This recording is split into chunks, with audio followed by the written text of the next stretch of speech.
To everyone in the chat, thank you so much for joining us today. Yes. Sharini is going to be presenting on regulation of immigration consultants. So she's an immigration consultant herself. She has been a regulated Canadian immigration consultant registered with the Immigration Consultants of Canada Regulatory Council since March 2020. And she's an authorized representative for Immigration, Refugees, and Citizenship Canada. Sharini graduated from the University of Colombo, Sri Lanka, with a bachelor's and master's in law, and she migrated to Canada in 2017 and formed her own immigration practice, Fine Immigration. So you are free to go into more detail, and I'll let you take it away from here and just hop on at the end of the session as well to close it out. All right? Thanks so much, Sharini. Oh, sorry. There you go. Yes, Jessie, thank you very much. So, hi, I'm Sharini Wijeyesekera. I'm a regulated Canadian immigration consultant since March 2020. And I will be presenting you on a very topical topic, which is your immigration consultant regulated? I believe many of you are interested in coming to Canada and have researched on various areas where you can get this information. But I believe it is very important that your consultant is regulated, and the representative who will be representing you with the IRCC is someone who is licensed and who is not a ghost consultant or someone who is depicting out to be an immigration consultant. So let me start with my presentation.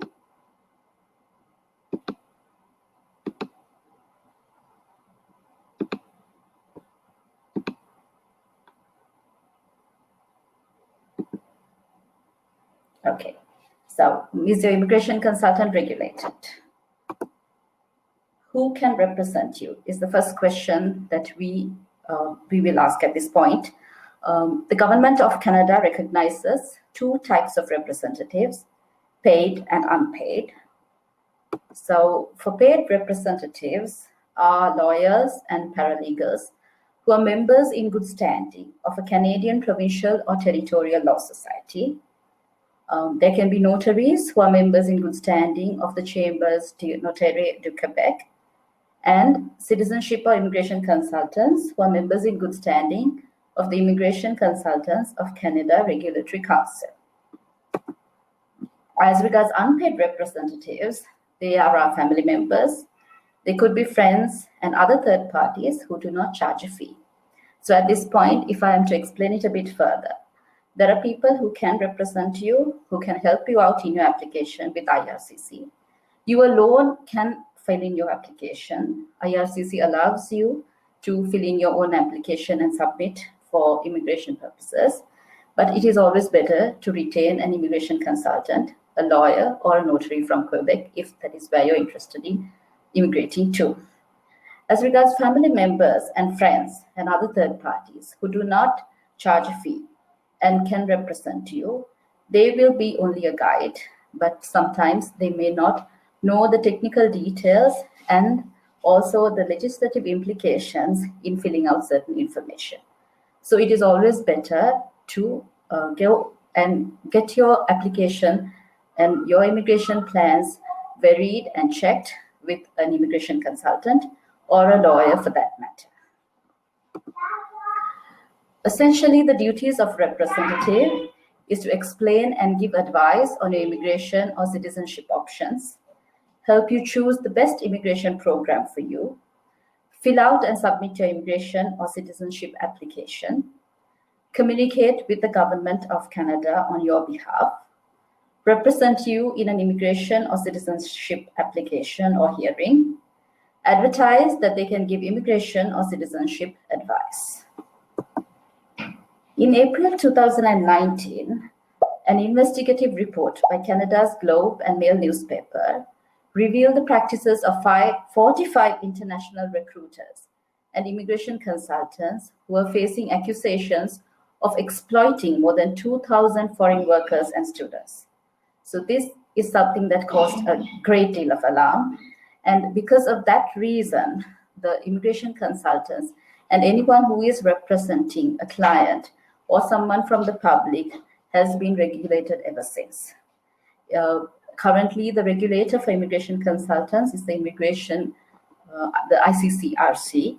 And you will see that in these two videos that I'm going to show you next, how the IRCC, that is the Immigration, Refugees and Citizenship Canada, the main authority in immigration, the governmental authority, and also the ICC-RC, the council that regulates immigration consultants, has created two awareness videos for people like you who are interested in immigrating to Canada to have done their due diligence and to have not got into a mess by going into agents or going into people who will give you false advice and give you false promises.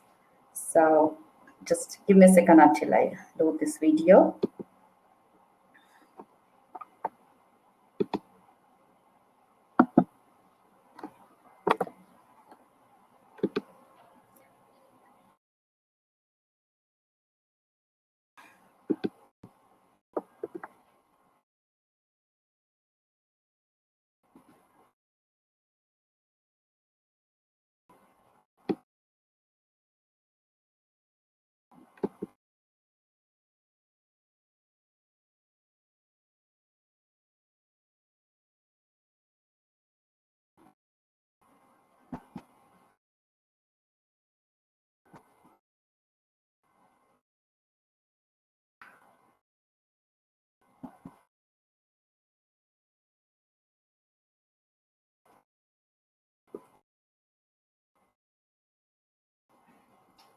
Yes.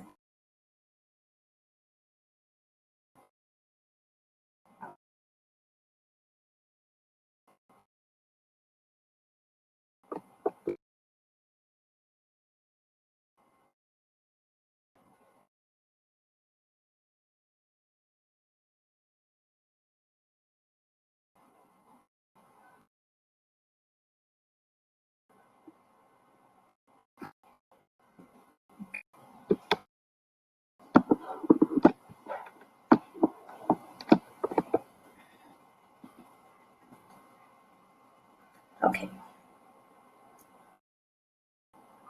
I want to immigrate to Canada. Oh, well, you've come to the right place. Work visas, family applications, approvals, I can guarantee them. Fast, fast, fast. And I take cash. You take cash. Don't be the victim of a disappearing act. If something sounds too good to be true, it probably is. If you use an unauthorized representative, your application may be refused and you could be defrauded. Each year, Citizenship and Immigration Canada approves hundreds of thousands of immigration applications from those who use immigration representatives. But only some people are authorized to charge a fee to represent you on a Canadian immigration application. Find out who is an authorized representative and who can legally represent you by visiting our website.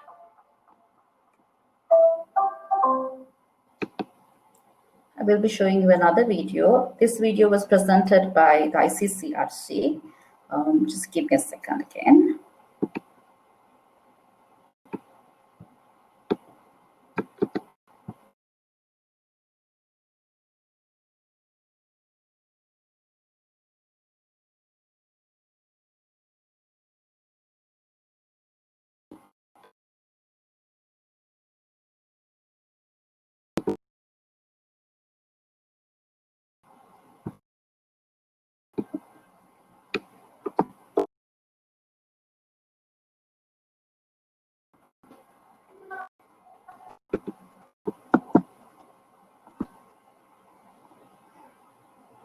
It takes a little bit of time.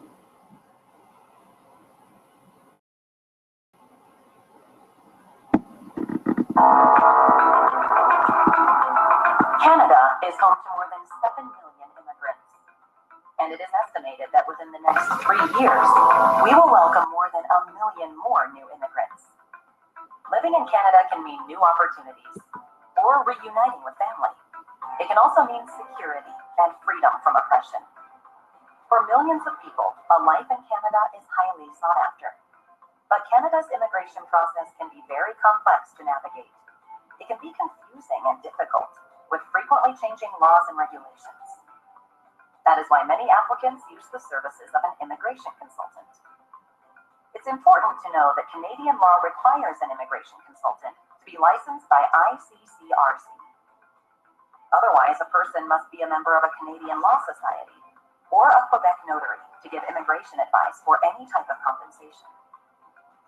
ICCRC regulates over 4,600 Canadian immigration consultants, protecting immigrant applicants from fraudulent, illegal, and unethical actions in their immigration process. Punishment for unlawful representation may result in a fine of up to $100,000 and 2 years in prison, and an application may be returned or refused. Ensure your Canadian immigration consultant is licensed by ICCRC. Be aware that there are many unauthorized representatives working in this field. ICCRC is here to protect those applying for immigration to Canada. Visit our website to verify that your consultant is licensed, or search for a regulated Canadian immigration consultant to assist you with your application.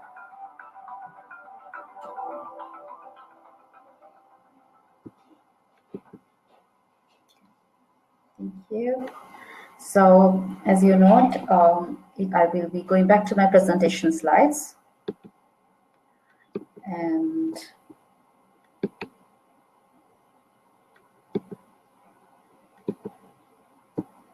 so, yes, so we will be looking at tips to protect you from immigration fraud. So, as indicated in both of those videos, it is pertinent that you do retain an immigration consultant or a lawyer in the event that you wish to immigrate to Canada. There are certain tips to protect you from immigration fraud, and I have listed a couple of those here. In this slide, you can see. These are certain things that ghost consultants, as we call it, will tell you about immigrating to Canada, and also as to how they will represent you. These are certain tips that you may note that, if, let's say, the person that you have contacted as the immigration consultant who will help you to come to Canada, if you note that any of these things are evident in your relationship with that consultant, well, there is a red sign for you to be aware of. And so take note. I will just go through a couple of them. So the first thing is titles and diplomas. Unlicensed immigration consultants may use titles that have different meanings, but that can be seen as interchangeable. So they may come to you as lawyers, they may come to you as immigration students, they may come to you as immigration professionals. They will say that they have a diploma in immigration, that they have diploma in immigration law, and per se. But unless they are a lawyer who has enrolled with one of the law societies of Canada, or unless they are a regulated immigration Canadian consultant, it is advisable that you do not retain them, because they do not have the authority to represent you with IRCC. So another thing that you should be aware of is signatures and forms. The first thing that an immigration consultant or a lawyer would do is, when you come in for that initial consultation, they will advise you of your pathway, and also inform you that you have to sign a retainer agreement in order to start work on the process. Without a retainer agreement, an immigration consultant or a lawyer will not be allowed to, is not authorized to perform any work for you or to take any money from you. So because of that, it is very important that somebody asks you to sign a retainer agreement that gives out the duties and responsibilities of the consultant, as well as the work that consultant will be performing on your behalf. Another thing is for you to do your own due diligence when it comes to looking at your immigration consultant. The first thing that you can do is make sure that they are in the public register. You can access the public register by going to the ICCRC website. You always check to make sure that your immigration consultant is in good standing on the ICCRC's online public register. So this is possible by going to their website, and also the same can be done with regard to lawyers as well. Then the other thing, a very important matter that you need to know in retaining your immigration consultant is, are they accepting services and payments by cash? Because as an immigration consultant, they are not authorized to accept any form of payment in cash. It is always recommended that all payments are made either by check or by e-transfer or a bank transfer. So there is no form of giving money out to a person. So that is something that you have to be cautious about. And the other thing that is very important, as you and all of us are guided by the moral code of ethics, especially the immigration consultants who are regulated by ICC/RC. There is a professional code of conduct that we adhere to and that we abide by. So it is important that you make sure that your consultant at any point doesn't ask you to cheat or lie in an immigration application. So, and we'll always verify your documents and do the due diligence necessary in order to file your application.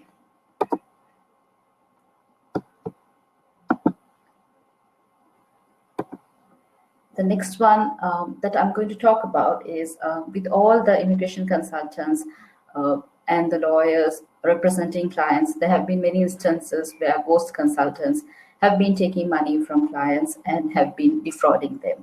There are numerous cases, as mentioned before in one of the articles that was presented in the Globe and Mail, which said there were over 47 cases of immigration fraud.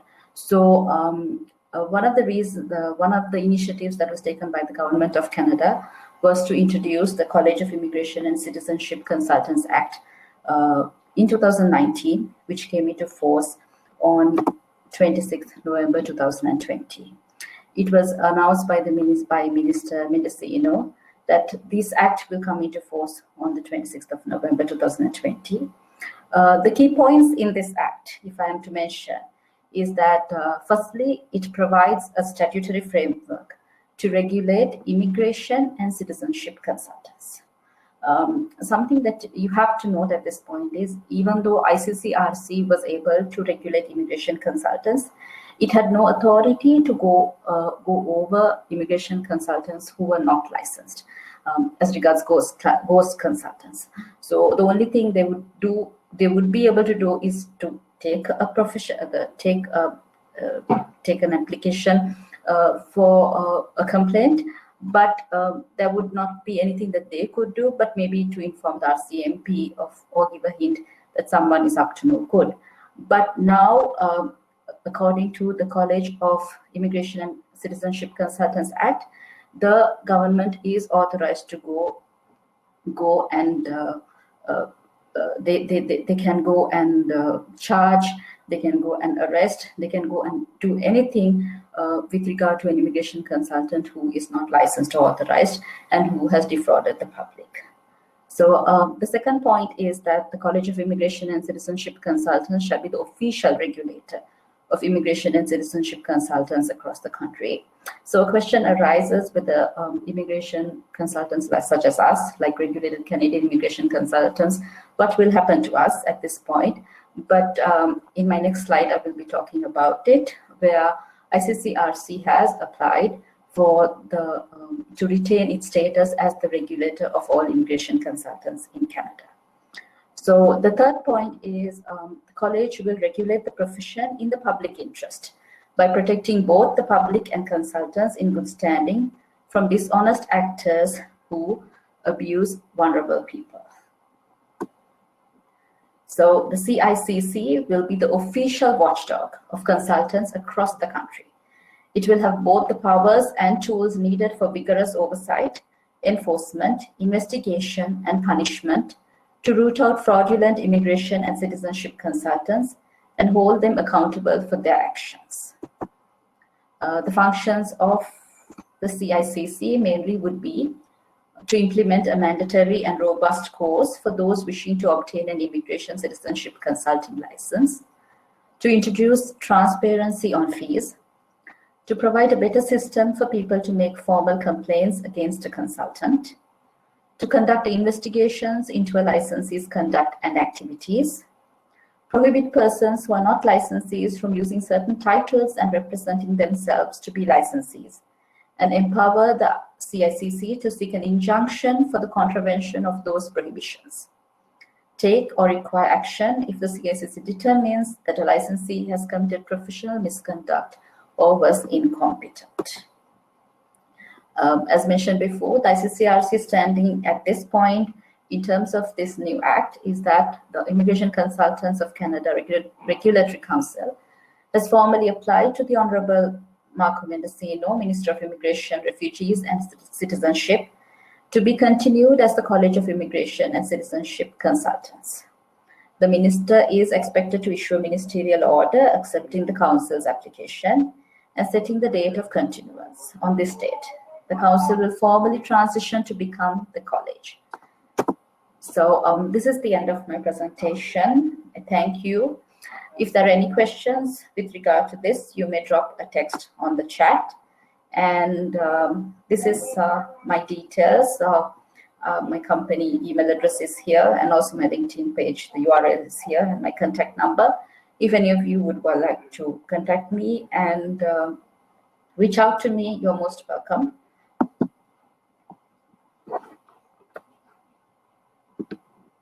Thank you. So if there are any questions, you can put to the chat.